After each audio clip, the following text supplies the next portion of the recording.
They thought she would stay silent. They thought she would bow her head, accept the insults, and walk away broken. But when the bullies grabbed her collar in front of the entire school, no one expected what came next. What this girl did not only silenced her tormentors, it left the whole world watching in shock.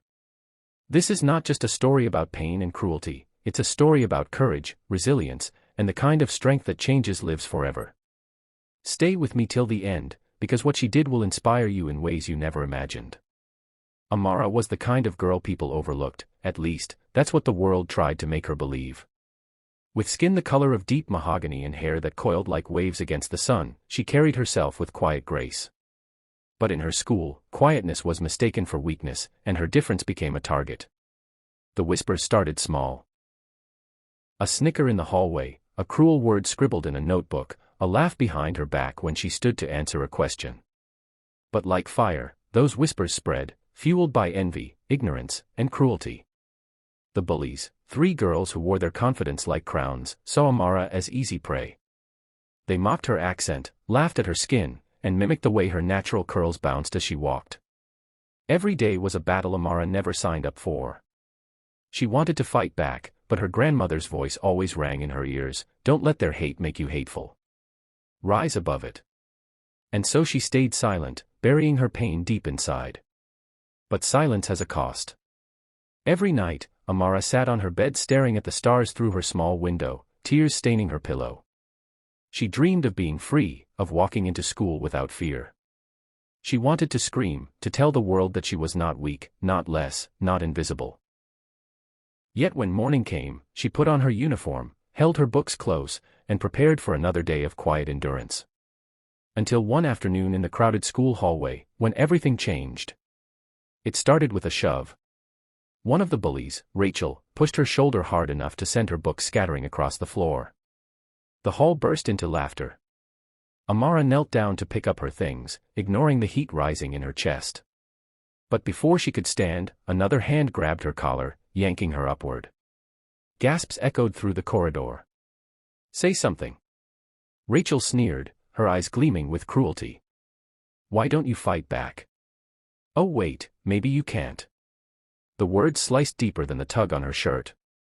Every eye in the hallway was on her, waiting, watching.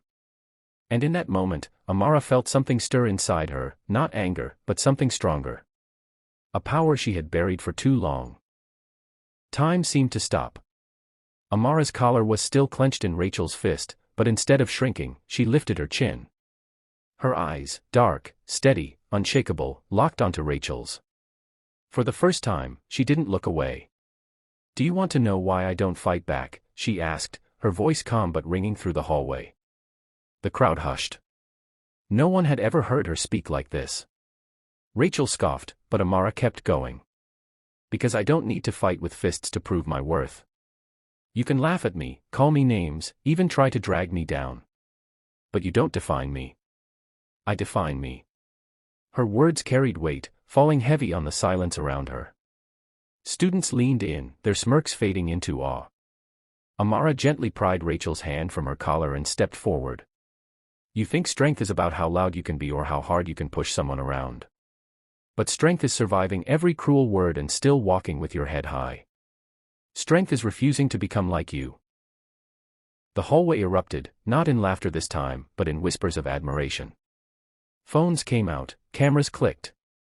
Her words, raw and unfiltered, spread faster than wildfire. For once, it wasn't the bullies who controlled the narrative, it was Amara. Rachel, stunned and embarrassed, tried to laugh it off, but no one joined her. Her friends shifted uncomfortably, their confidence cracked. Amara walked past them, her shoulders squared, her spirit unbroken. She didn't run. She didn't hide.